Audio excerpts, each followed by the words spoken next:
తిరిగి BCN news కి స్వాగతం.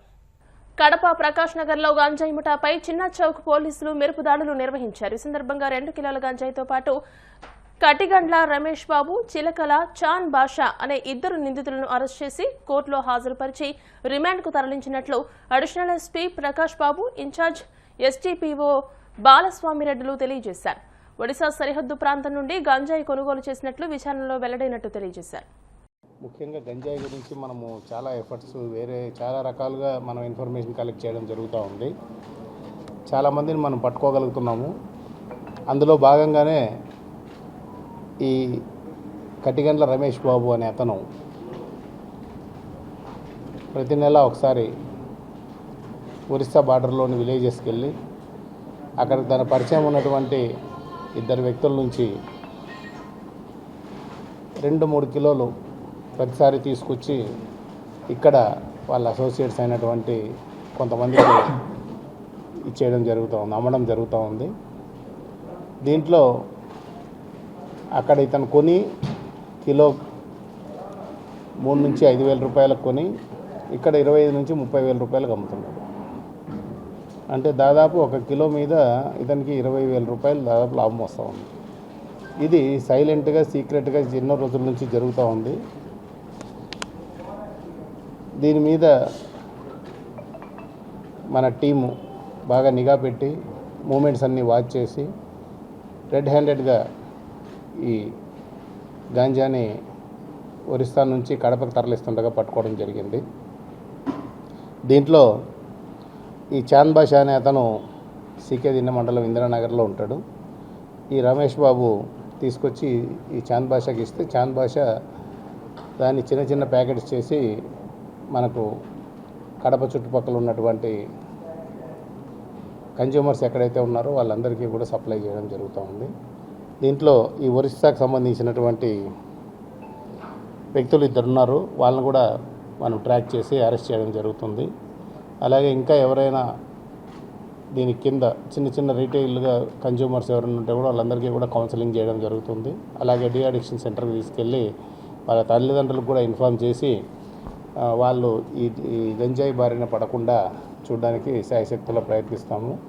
ముఖ్యంగా ఈరోజు ఈ ఆపరేషన్ చేసినటువంటి మన చిన్న చౌక్ సిఐ రామకృష్ణారెడ్డి, వాళ్ళ ఎస్ఐ హరిప్రసాద్, బాలస్వామిరెడ్డి ఈ ఇన్ఫర్మేషన్ అంతా కలెక్ట్ చేసి మొత్తం అంతా ప్లాన్ చేసి ఈ ఆపరేషన్ సక్సెస్ఫుల్గా చేసినందుకు వీళ్ళందరినీ కూడా నేను అభినందిస్తున్నాను. మన ఎస్పీ గారు లేకపోయినప్పటికి కూడా ఆయన సూచనల మేరకు ఈ కార్యక్రమం అంతా కూడా మేము నిర్వహించడం జరిగింది. అతను ప్రస్తుతం హోంగార్డ్గా పనిచేస్తున్నాడు. సెలవు పెట్టి ఈ కార్యక్రమం చేస్తున్నాడు. అప్పుడప్పుడు ఈ దాదాపు 6 నెలల నుంచి చేస్తున్నాడు. కానీ మనకు మాత్రం ఒక 2 నెలల నుంచి సమాచారం వచ్చింది. కాకపోతే అతను ఎప్పుడు డ్యూటీలో ఉండడం వల్ల మనం కరెక్ట్గా ట్రాక్ చేయలేకపోయాము. అయినప్పటికీ నిఘా పెట్టడం వల్ల ఈసారి దొరికాడు. జనరల్గా ట్రైన్లోనే వెళ్ళి ట్రైన్లోనే తీసుకొస్తున్నారు. మనకు అందులో ఈ తిరుమల ఎక్స్ప్రెస్ ఒకటి ఇక్కడ నుంచి స్ట్రైట్గా ఒరిస్సాకి మన వైజాగ్కి ఉండడం వల్ల ఆ ట్రైన్ని యూజ్ చేస్తున్నాడు.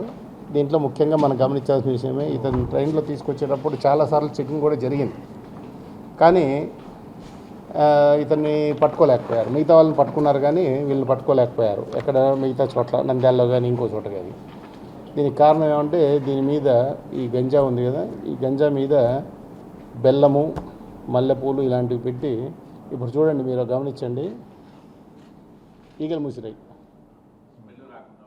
తిరుమల శ్రీ వెంకటేశ్వర స్వామివారిని బీజేపీ నేత కిరణ్ కుమార్ రెడ్డి దర్శించుకున్నారు.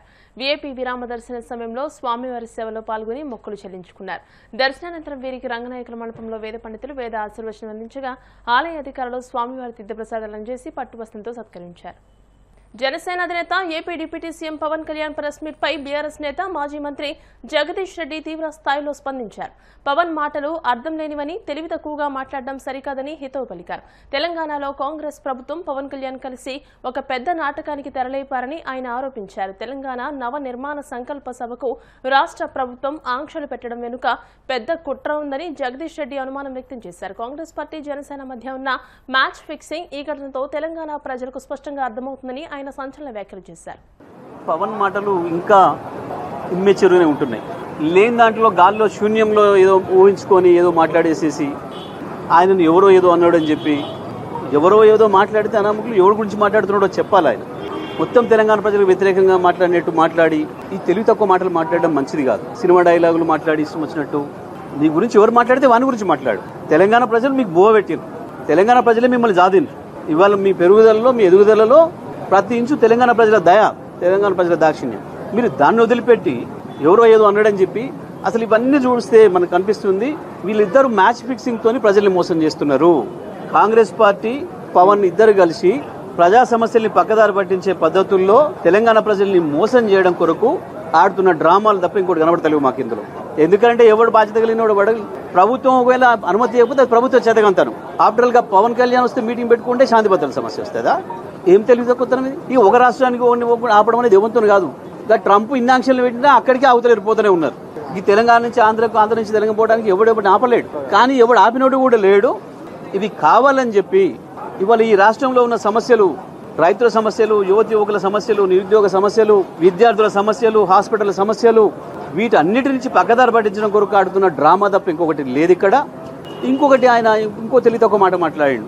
మరి ఆయనకు రాష్ట్రాల ఏర్పాటు గురించి తెలియదు. పెద్ద పెద్దోళ్ళే తప్పు మాట్లాడంగా ఆయన మాట్లాడడానికి పెద్దని తప్పు అనుకోవడం లేదు. ఎందుకంటే ఆయనకు ఉండే జ్ఞానం గంతే. రాష్ట్ర ఏర్పాటు ప్రక్రియ పార్లమెంట్ నుంచే రావాలి, పార్లమెంట్ నుంచే వచ్చింది. పాపం ఇంకొకటి ఏంటంటే ఆయనకు ఎవరో రాసిస్తే చదివి అలవాటు కదా. పాపం ఎవరో డైలాగ్ రైటర్ ఉండాలి, రాసియాలి కదా. మోడీ మాట్లాడింది రాసిచ్చారు, ఈయన చదివిండు. మోడీ లాంటి వాడే అనంగా పెద్ద ఈయన అనడం పెద్ద ఆశ్చర్యం కాదు మాకు. కానీ నేను ఇది చేస్తా, అది చేస్తా, ఏదో పీకుతా, ఈకుతా, నరుకుతా అని పిచ్చి మాటలు బంద్ చేసుకోవాలి ఎవరైనా రాజకీయాలలో. ఎవరిని ఎవడు పీకలేడు, ఎవరిని ఎవడు ఆపలేడు, ఎవరిని నడపలేడు. అందరిని భవిష్యత్తు నిర్ణయించేది ప్రజలు. అందరూ తలరాత రాసేది పొలిటికల్ లీడర్లది ప్రజలు, పార్టీలది తలరాత రాసేది ప్రజలు. వాళ్ళ గురించి మాట్లాడేటప్పుడు జాగ్రత్త మాట్లాడుకోవాలి. ఏమైందని ఇంత పొడుగు ఆవేశపడి ఏందేందో మాట్లాడిండు. ఎవడు ఆపిండు, ఆపితే కోర్టు నుంచి తెచ్చుకున్న సందర్భాలు ఉన్నాయి మస్తుగా. ఈ ప్రభుత్వం వచ్చిన కాడి నుంచి అనేక సందర్భాలు ఆపారు. కేటీఆర్ గారు మహబాద్కి వస్తామంటే కూడా అనుమతి ఇవ్వలేదు, తెచ్చుకున్నాం. నల్లగొండకు వస్తానంటే కూడా అనుమతి ఇవ్వలేదు, తెచ్చుకున్నాం. ఇవాళ వచ్చిండు కదా. ఏముంది, ఎవడెవరిని ఆపలేదు. ఇదంతా డ్రామా. అసలు సమస్యల్ని పక్కదారి పట్టించడం కొరకు ఆడుతున్న నాటకం తప్ప ఇంకోటి కాదు. మంత్రులు కూడా బాధ్యతారహితంగా మాట్లాడడం.